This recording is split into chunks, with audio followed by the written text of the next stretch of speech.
start the class.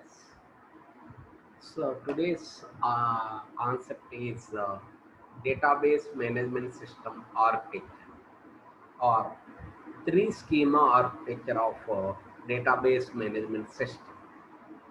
We already know that a database management system is a collection of interrelated data and some set of programs which are used to access the data very efficiently. That's we call as a database management system. There are so many advantages of database management system compared to file system. So some of them are so reduced redundancy, so in the avoid inconsistency, data independency. So like this, there are so many advantages of database management system. Now we discuss. So what is the architecture of database management system? How the database management system is organized? What is the architecture? The entire architecture of database management system is a three level architecture. We call as three-level architecture of database management system. We call as three level, not as one.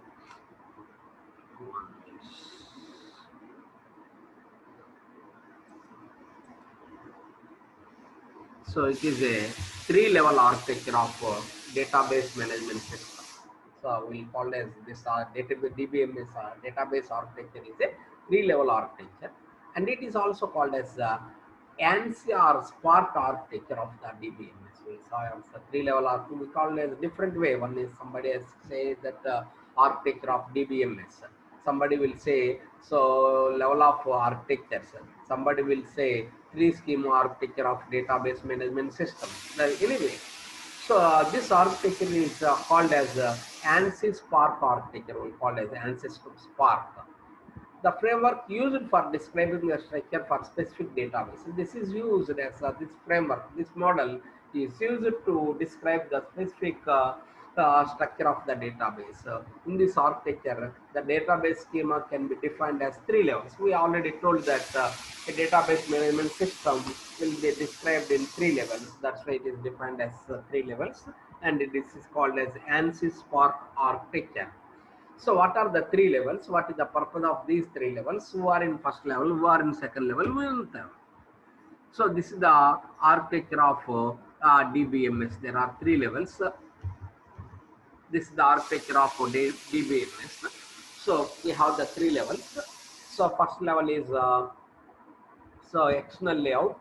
External we call as external scheme, external level. Second one is conceptual schema, conceptual level. Third one is called as internal schema or internal schema. We call as in the low level internal schema. Actually, there are three levels we called as so top level we will call as external level, intermediate level we will call as a conceptual level, bottom level we will call as internal level. The mapping between one level to another level, there we use some mapping technique between two levels. So whenever you are using the mapping from external level to conceptual level, we will call it as external conceptual mapping. So when there is a mapping from conceptual to internal, then it is called as conceptual internal mapping. So that's we called as so this is the architecture of DBMS. The DBMS architecture which has three levels: external level, and external level as then conceptual level, then so next is internal level. This is the so what is the external level? So what is the external level? An external level is the top level of abstraction. We already shown in the diagram. It is the top level of abstraction. So highest level, at highest level, external level. External level. This level is concentrated on users only. This is exclusively. This is level is concerned with the users only. So it is concerned regarding to the users. Each external schema describes the particular database users, and it hides the data, some of the data, and show the data which is required. So this is called as external schema. There may be any number of external users, that means the external views. So for example, if you take an account department, in account department, somebody has a student fee detail, somebody is a student mark, somebody has students personal information like this. There may be so many users are there. So all the users are at external levels. All the users are at external levels. So we use external schemas for external views. So what is the external view, or what is external schema, or what is external view? So external schema or external schemas will called as top level of view, top level view. So we'll be in external view, external level, external view. So only it concentrate on users, only end users. So I already told that there are different number of users. All the users are at external schema, external level. So this in this external schema, it describes the part of the database that is particular to user interested. So this level will describes what the user interested and hides the rest of the information from the database. Actually, a database has so many details, so much of data. So this level will describes what the user will require. So it will just show that information and hide the remaining information. So that's main. There may be any number of external users, not one, no one user. So any number of users is there. So for example, if you take an accounts department, may only be interested in the student fee details. It must be expected as so many things. For example, if you take a railway reservation system, in railway reservation system, there are so many employees working on external view, so to reserve the tickets. All the users will called as external users. So in external users, so when the employee is a railway reservation ticket counter employee, so it will shows the details regarding to the railway reservation process. However, it hide the remaining details, whatever it is not required. Those information will be hide. Similarly, if you take a college management system, a college management system has so much of data which the accounts department has. So student roll numbers, the account department will require only hall ticket number and fee. That's enough. So no need of marks and previous details. So that means, so whenever in the user in accounts department, they will show only user's hall ticket number, name, and fee details, and it hide the marks. While in the case of examination session, it will shows the hall ticket number, name, and marks. So no, it does not show the fees details, because examination session person does not require fee details. That's why, see, in database management systems, there are so much of data in database management system. So there are so many users are working on database management system. All the users will call as all the external users. So some users will require some information, some other users will require some other information. Instead of showing all the information, a database management system will hide the data which is required and shows the what all the data is required. So this is the process we are using in external schema, that's we call as external view. This is the first level of database abstraction. Then we'll go for next abstraction. We'll call the conceptual view, conceptual schema, or conceptual view. So what is conceptual view, or what is a conceptual? So this is the intermediate level. So intermediate levels will call as this level is between the user level and physical storage. We already told that there are three levels: external levels, conceptual level, and physical level. So in conceptual level is an intermediate between the users as well as physical storage. That's way. So it is an intermediate, or it is between the user level and physical storage. Then we have only one conceptual schema. So there may be any external users. However, there is only one conceptual schema for the entire database. For the entire database, there is only one conceptual schema. It hides the details of the physical storage, but it cannot show the physical storage details. However, it describes, this conceptual schema describes what are the entities, what are the data types, what is the relationships, what are the user operations, what are the constraints, which are shown in which are described this level.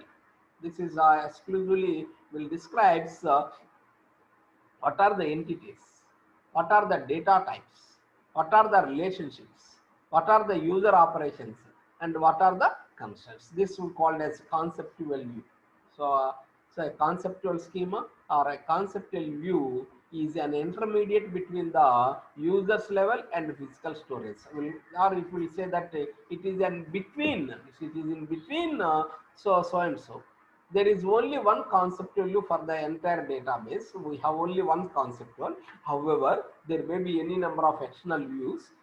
Only one conceptual view. So this conceptual view will describes what is the purpose. So this conceptual view will describes what are the entities, what are the data types, what are the relationships, what are the user operations, and what are the constraints. Constraints will call as conditions. Conditions will call as conditions. This is the purpose of conceptual schema. Here we will describe what are the entities. What is entity? An entity is a person, place, object, event, or a concept in the user's environment which contains a data. Any entity is any object, and we already saw that entity is an object. So any entity, so an entity which contains in a data, we have the some properties. An entity which contains some properties, so there are an object which contains some properties, those properties in objects will call as entities here. For example, if you take a student entity has some properties called as student hall ticket number, student name, mobile number, email ID. These are all the student entities. So data types. So all ticket number is a number type, name, character data type, date of birth, date data type. This is, it describes the relationships. Suppose entity is a student entity is one database and another is called as another entity type is suppose we have one more entity student marks. Then what is the relationship? The relationship between the student entity and marks. And what are the operations? What are the operations we can perform? We can perform read operation or write operation, update operation, delete operation like this. What are the operations and what are the constraints? What are the constraints we are using? So each and everything is be specified in conceptual schema. So this is an intermediate between the two levels. So if there is only one conceptual view, it describes the entities, data types, relationships, user operations, and constraints. We already told that what is an entity. An entity is a person, place, object, event, or concept in the user's environment which contains data. Any user's environment which contains a data such that we called as an entity. So there may be, for example, if you take a student entity has a student number, name, marks. If you take employee entity, employee number, employee name, so salary, date of join, date of birth, so like this. If you take a customer entity, customer number, customer name, address, mobile number. So this like this depends upon the organization. There the entities has different properties. Any entity which contains properties, all the entities must. Then the data types. For example, if you take a mobile number, what is the data type? It's the number data type. If you name, what is the name? What is it's a character data type. Date of join, it's a data type. The relationship, what is the relationship between the different, suppose there may be so many entities are there. So then what is the relationship? For example, student join course. Student is one entity, course is another entity. Then what is the relationship? Join is the relationship between the two entities. That's what we call as relationships. User operations. What are the operations that are performed by the users? So some users will perform read operations, some users will perform updation operations, some user will perform delete operations, some user will perform only read operations like this.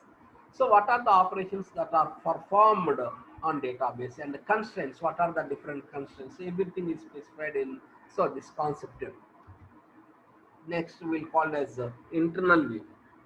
So an internal view is the lowest level of abstraction, is the lowest level. So at bottom we have the internal level.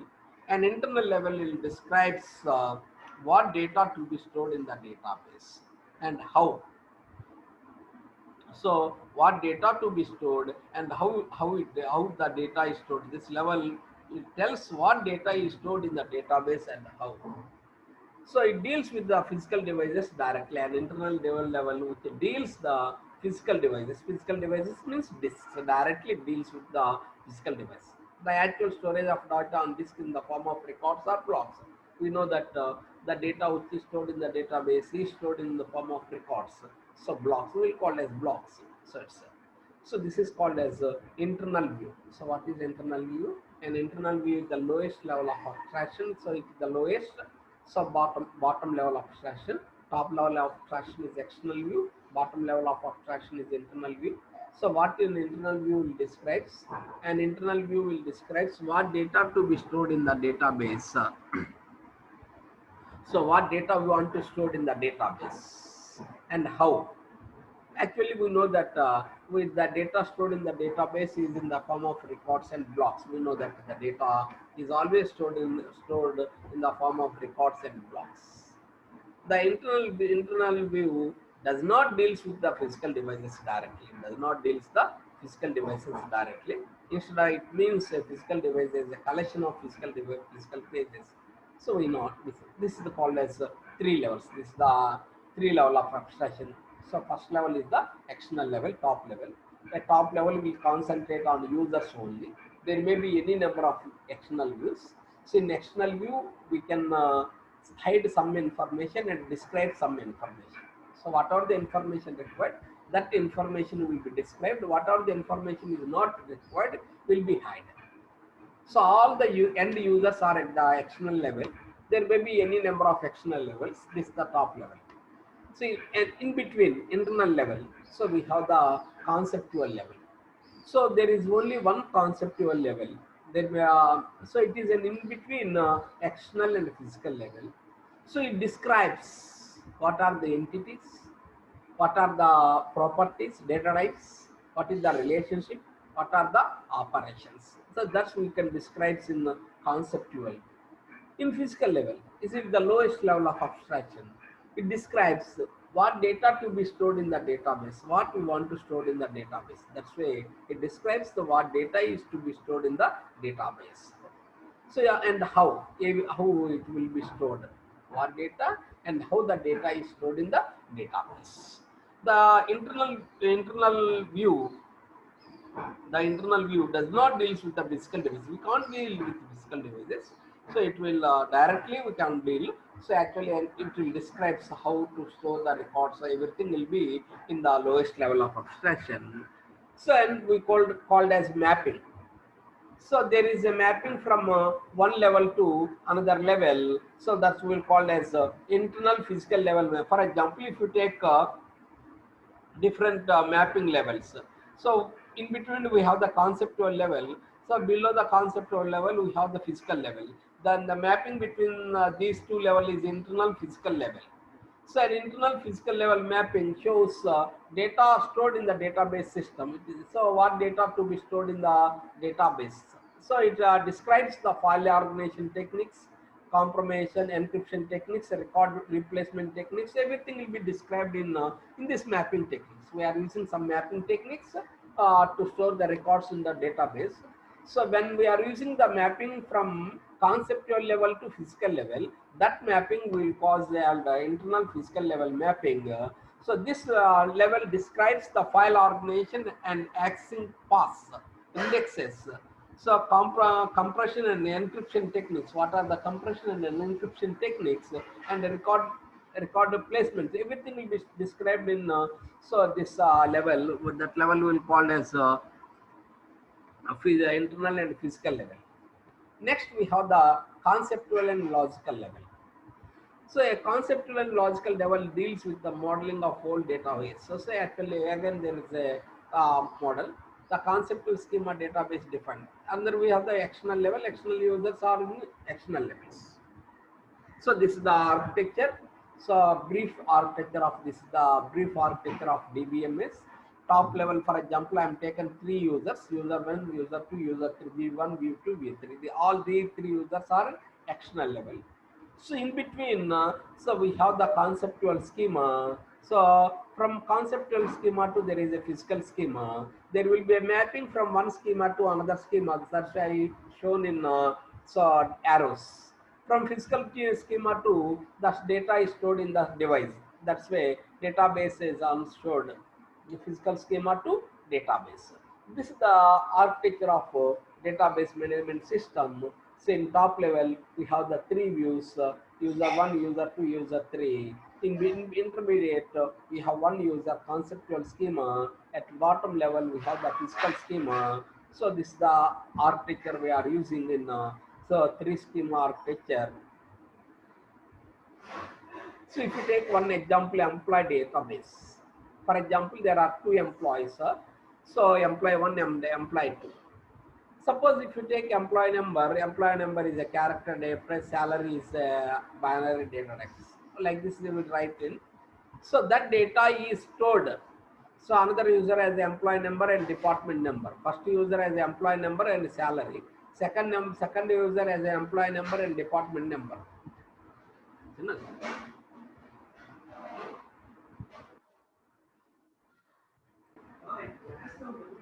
This is an employee database.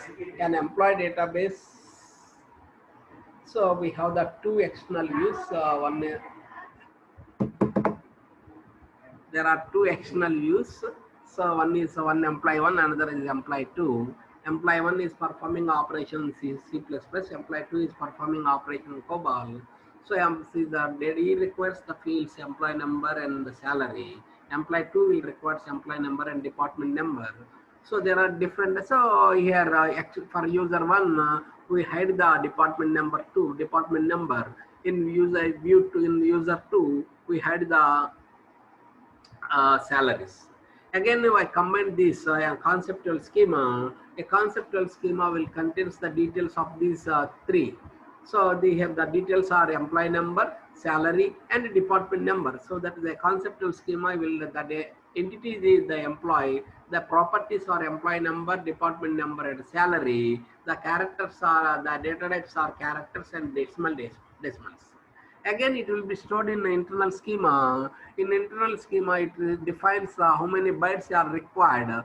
So if it is a character, it requires 6 bytes. So if it is a decimal, so we require 4 bytes. Like this, will define in employee database.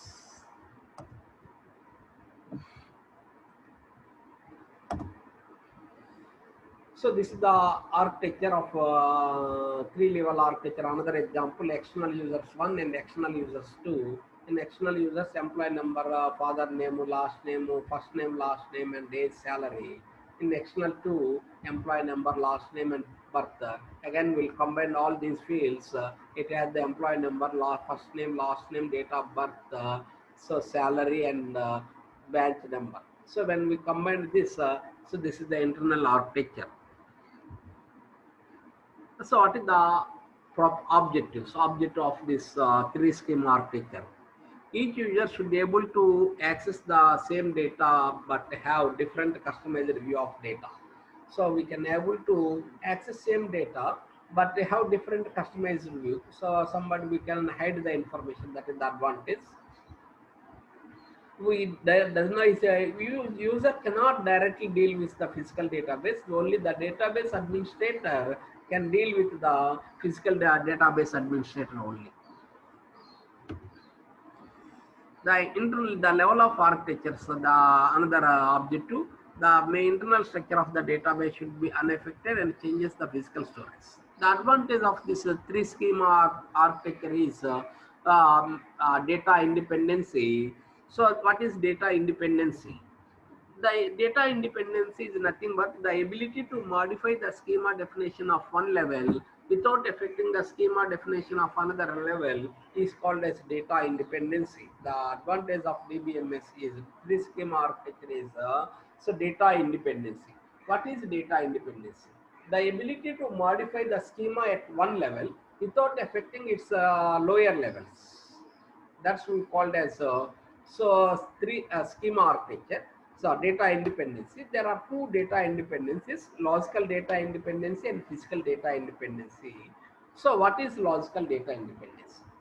The ability to modify the conceptual schema without affecting the external level is called as logical data independence.